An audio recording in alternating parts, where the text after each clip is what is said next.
Parliament பாதுகாப்பு குளறுபடி சம்பவம் குறித்து மத்திய உள்துறை அமைச்சர் அமித்ஷா அவர்கள் அறிக்கை தர வேண்டும் என வலியுறுத்தி லோக்சபா மற்றும் ராஜ்யசபாவின் எதிர்க்கட்சி உறுப்பினர்கள் நேற்று அமளியில் ஈடுபட்டார்கள்.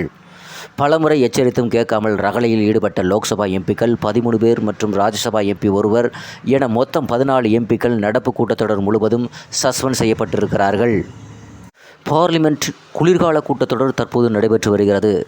சபை நடவடிக்கைகளை காண லோக்சபாவின் பார்வையாளர்கள் மாடத்தில் நேற்று முன்தினம் அமர்ந்திருந்த இருவர் திடீரென சபைக்குள் குதித்தனர்.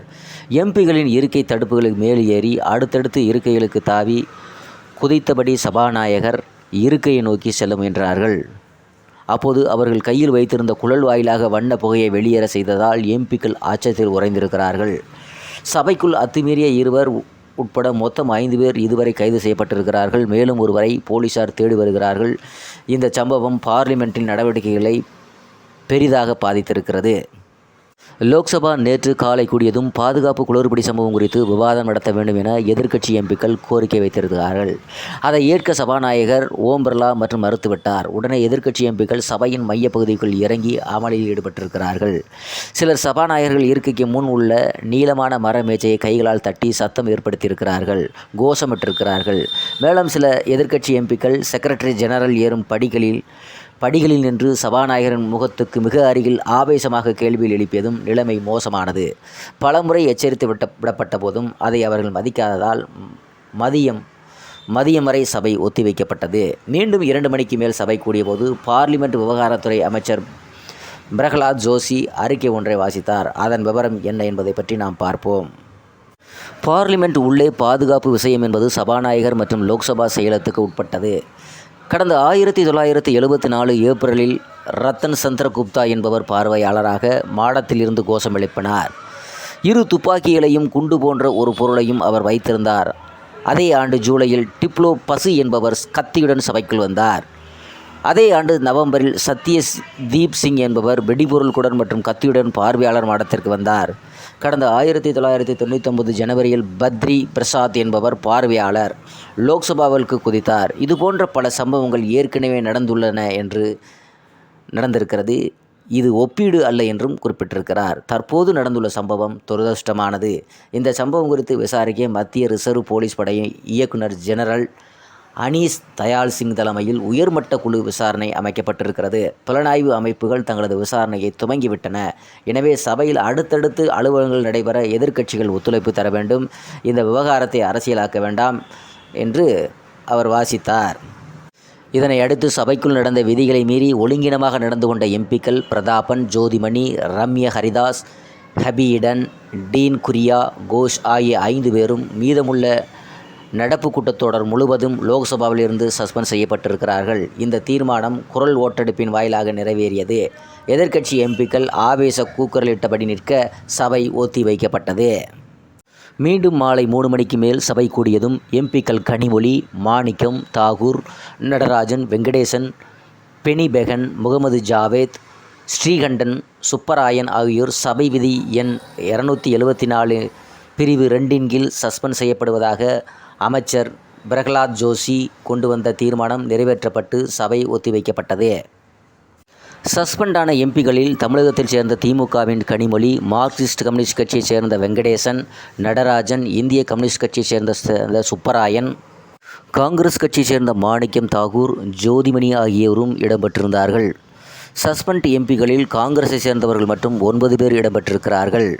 இதுகுறித்து தமிழகத்தில் முதல்வர் ஸ்டாலின் கண்டன உரையை பதிவு செய்திருக்கிறார். தமிழக முதல்வர் ஸ்டாலின் சமூக வலைதளத்தில் குறிப்பிட்டுள்ளதாவது: திமுக எம்பி கனிமொழி உள்ளிட்ட 14 எதிர்க்கட்சி எம்பிக்களை இடைநீக்கம் செய்திருப்பது மக்களாட்சிக்கு எதிரானதும் பார்லிமென்ட் ஜனநாயகத்தை மலினப்படுத்துவதுமாக இருக்கிறது. பாஜக தலைமையிலான மத்திய அரசின் சகிப்புத்தன்மையற்ற போக்கு கண்டனத்துக்கு உரியது.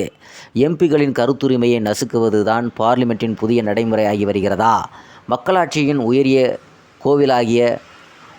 கோவிலாக இருக்கக்கூடிய பார்லிமென்ட் சபையில் ஏற்பட்ட மிகப்பெரும் பாதுகாப்பு மீறல் குறித்து கேள்வி கேட்பதற்காக மக்கள் பிரதிநிதிகள் தண்டிக்கப்படுவது ஏன்? எம்பிக்கள் 14 பேரின் இடைநீக்கம் உடனடியாக திரும்ப பெற வேண்டும். பார்லிமென்ட் என்பது விவாதத்துக்கான களமாக இருக்க வேண்டும் ஒழிய எதிர்க்கட்சிகளின் குரலை அடக்குவதாக இருக்கக்கூடாது என்று தமிழக முதல்வர் ஸ்டாலின் அவர்கள் தனது கண்டன பதிவில் குறிப்பிட்டிருக்கிறார். நேற்று ராஜ்யசபாவில் என்ன நடந்தது பற்றி பார்ப்போம். ராஜ்யசபாவில் காலை அலுவலகம் துவங்கியதும் பாதுகாப்பு குளறுபடி குறித்து விவாதிக்க வேண்டுமென எதிர்க்கட்சிகள் வழங்கிய 28 நோட்டீஸ்களையும் நிராகரிப்பதாக சபை தலைவர் ஜெகப் தன்கர் அறிவித்தார். உடனே கலவரமாக ஆரம்பமானது. மத்திய உள்துறை அமைச்சர் அமித்ஷா அவர்கள் சபைக்கு வந்து அறிக்கை தர வேண்டும். பார்வையாளர்களுக்கு அனுமதி சீட்டு வழங்கியது பாஜக எம்பி பிரதாப் சின்ஹா மீது நடவடிக்கை எடுக்க வேண்டும் என எம்பிக்கள் கோஷங்களை எழுப்பினார்கள். அதை பொருட்படுத்தாமல் அலுவலகங்கள் தொடர ஆரம்பித்ததும் திரிணாமுல் காங்கிரஸ் எம்பி டெரக் ஓ பிரைன் தன் இருக்கையில் இருந்து ஆவேசமாக எழுந்து சபையின் மையப்பகுதிக்கு வந்தார். சபைத் தலைவர் இருக்கைக்கு அருகே நின்று சத்தமாக கேள்வி கேட்டு கோஷங்களை எழுப்பினார். இதனால் கோபமடைந்த சபைத் தலைவர் ஜெகப் தன்கர், உங்கள் நடத்தை தவறானது, நீங்கள் சபையில் இருந்து வெளியேறலாம் என்றார். ஆனாலும் ரகளை தொடர்ந்தது. எதிர்க்கட்சிகள் ஒன்று சேர்ந்து டெரிக் ஓ பிரைனுக்கு ஆதரவு தெரிவித்திருக்கிறார்கள். இதைத் தொடர்ந்து சபை முன்வர் அமைச்சர் பியூஷ் கோயல் அதிரடியாக தீர்மானம் கொண்டு வந்து அவர் சஸ்பெண்ட் செய்யப்பட்டதாக அறிவித்தார். அதன்பின் சபை ஒத்திவைக்கப்பட்டது. ஆனால் சபையை விட்டு டெரிக் வெளியேறவில்லை. இதனால் அடுத்தடுத்து 3 முறை சபை ஒத்திவைக்கப்பட்டது. ஒவ்வொரு முறையும் டெரிக் சபையை விட்டு வெளியேறும்படி கேட்டுக்கொள்ளப்பட்டது. ஆனாலும் அதை ஏற்காமல் அவர் தன் இருக்கையிலேயே இருந்து அமர்ந்திருந்தார். எதிர்க்கட்சி எம்பிக்கள் அவருக்கு ஆதரவாக சூழ்ந்து நின்று கொண்டிருந்தார்கள். இதையடுத்து மாலை 4 மணிக்கு சபை கூடியதும் இந்த விவகாரத்தை பார்லி ஒழுங்கு நடவடிக்கை குழுவுக்கு அனுப்பி 3 மாதத்தில் அறிக்கை தரும்படி உத்தரவிட்ட பிறகு டெரிக் வெளியேறும்படி சபைத் தலைவர் ஜெகப் தன்கர் மீண்டும் கேட்டார். டெரிக் அதை கண்டுகொள்ளாமல் இருக்கவே வேறு வழியின்றி நாள் முழுவதும் சபை ஒத்திவைக்கப்பட்டது. வெளியில் வந்த டெரிக் கையில் போஸ்டருடன் பார்லி வளாகத்தில் நடந்தபடியே மௌன போராட்டத்தை நடத்தியதால் அங்கும் பரபரப்பு ஏற்பட்டது. இது குறித்து பலத்த பாதுகாப்பு ஏற்பாடுகள். பார்லிமெண்ட் வளாகம் முழுவதும் நேற்று பல அடுக்கு பாதுகாப்பு ஏற்பாடுகள் செய்யப்பட்டிருந்தது. பார்வையாளருக்கான அனுமதி மறுக்கப்பட்டு மீடியாக்களுக்கு ஒதுக்குப்புறமாக இடம் ஒதுக்கப்பட்டிருந்தது. வழிகள் மாற்றப்பட்டு எங்கு பார்த்தாலும் போலீசார் குவிக்கப்பட்டிருந்தார்கள். எப்போதும் திருவிழா போல காட்சியளிக்கும் பார்லிமெண்ட் வளாகம் நேற்று வெறிச்சோடி காணப்பட்டது. பார்லிமெண்ட்டுக்கு வெளியே நீளும் சாலைகள் கூட பல மீட்டர் தூரத்திற்கு முன்பே தடுப்புகளால் அடைக்கப்பட்டு போலீசார் குவிக்கப்பட்டிருந்தார்கள். பார்லிமெண்ட் பாதுகாப்பு மீறல் தொடர்பாகவும் மத்திய அமைச்சர்கள், மூத்த அரசு அதிகாரிகள் உட்பட உயர்மட்ட குழுவினரிடம் பாரத பிரதமர் நரேந்திர மோடி அவர்கள் நேற்று காலை அவசர ஆலோசனை நடத்தியிருக்கிறார். போலீசார்கள் சஸ்பெண்ட். பார்லிமெண்ட்டில் நேற்று முன்தினம் அத்துமீறி உள்ளே நுழைந்த 2 குழல் வாயிலாக வண்ணப்புகையை பரவவிட்டனர்.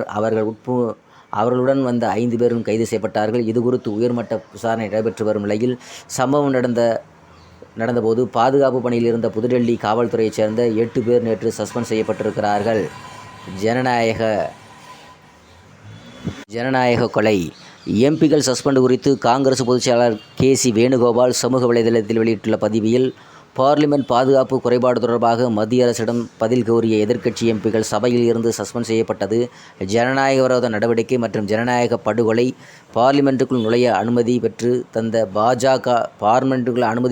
பாஜக எம்பி மீது நடவடிக்கை எடுக்காதது ஏன் என்று அவர் குறிப்பிடுகிறார். சபைக்கு வராத எம்பி சஸ்பெண்டா? லோக்சபையில் சஸ்பெண்ட் செய்யப்பட்டதாக முதலில் 14 எம்பிகளின் பெயர் அறிவிக்கப்பட்டன. இதில் திமுகவைச் சேர்ந்த சேலம் எம்பியான பார்த்திபனின் பெயரும் இடம்பெற்றிருந்தது. ஆனால் அவர் நேற்று சபைக்கு வரவில்லை என நேற்று மாலை சர்ச்சை எழுந்தது. இது குறித்து தகவல் வேகமாக பரவியது. இதையடுத்து சஸ்பெண்ட் எம்பிகளின் புதிய பட்டியல் வெளியானது. இதில் 13 எம்பிகள் பெயர் மட்டுமே இடம்பெற்றிருந்தது. ஏற்கனவே வெளியான பார்த்திபன் பெயர் 2வது பட்டியலில் இடம்பெற்றிருந்தது. இரண்டாவது பட்டியலில் இடம்பெறவில்லை. இதுகுறித்து மத்திய அமைச்சர் பிரகலாத் ஜோஷி கூறுகையில், திமுக எம்பி பார்த்திபனின் பெயர் சஸ்பெண்ட் எம்பிகளின் பட்டியலில் தவறாக இடம்பெற்றுவிட்டது. அந்த பட்டியலில் இருந்து அவரது பெயர் நீக்கும்படி சபாநாயகருக்கு கோரிக்கை விடுத்தேன். அதை அவர் ஏற்றுக்கொண்டார் என்றார். இதுகுறித்து தமிழகத்தில் இருக்கக்கூடிய மக்கள் கருத்து கணிப்பில், தமிழக சட்டசபையில் இடையூறு செய்தார்கள் என்ற பெயரில் எதிர்க்கட்சி எம்எல்ஏக்கள் சஸ்பெண்ட் செய்வது மக்களாட்சி தத்துவத்துக்கு முரணானது இல்லையா என்று சில பேர் கூறுகிறார்கள். இதற்கு இந்த விடியல் தலைவர் பதில் சொல்வாரா என்று. மேலும் ஒருவர் கூறுகையில், சஸ்பெண்ட் செய்யப்பட்ட அனைவரும் சம்பளம் மற்றும் எந்தவிதமான சலுகைகளுக்கும் மறுக்கப்பட வேண்டும். கூட்டத்தொடரில் பங்கேற்று மக்கள் பிரச்சனைகளுக்கு முடிவு காணாமல் சஸ்பெண்ட் செய்யப்பட்டு வீட்டில் இருப்பவருக்கு எதற்கு சம்பளம்? பிற சலுகைகள் யார் பணம்? மக்களின் வரி பணம் வீணாகிறது. அதனால் பாராளுமன்றத்தில் மக்களின் குரலாக இருக்க வேண்டும் என்று மக்கள் சில பேர் பேசுகிறார்கள். எதிர்க்கட்சி எம்பிக்கள் ஆக்கப்பூர்வமானதாக பேசுவதை விட ஆளும் கட்சியை எதிர்க்க ஏதாவது துருப்புச்சீட்டு வேண்டும் என்று சில மக்கள்கள் பேசி வருகிறார்கள். நன்றி, வணக்கம். பார்லிமெண்ட் பாதுகாப்பு குளறுபடி சம்பவம் குறித்து